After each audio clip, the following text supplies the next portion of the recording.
আমরা এই অধ্যায়ে কয়েকটি গুরুত্বপূর্ণ কমান্ড দেখব ইনসার্ট মেনুর অবজেক্ট নিয়ে।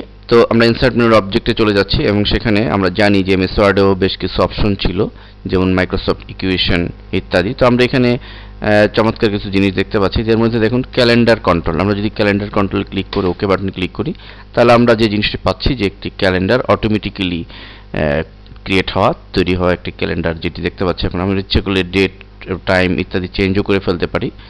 এবং আমরা এটিকে প্রিন্ট দিলেও প্রিন্ট আসবে। তো ক্যালেন্ডার ছাড়াও আমরা আরও কিছু জিনিস দেখতে পাবো।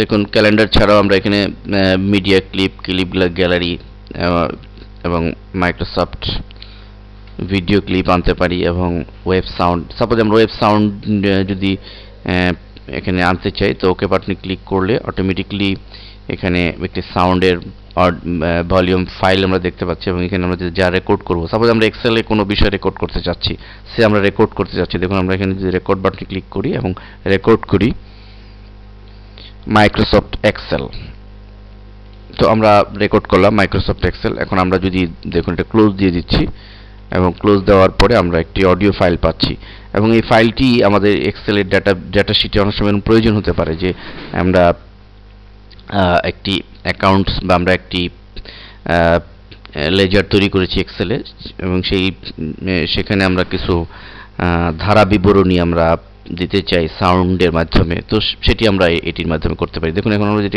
এটিতে ডাবল ক্লিক করি, তাহলে আমাদের রেকর্ড করা ফাইলটি কিন্তু বেজে উঠবে মাইক্রোসফট এক্সেল।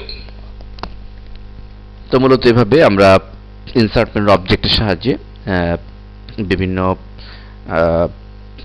অপশন পাবো, যার মাধ্যমে আমাদের বিশেষ সুবিধা আমরা ভোগ করতে পারি।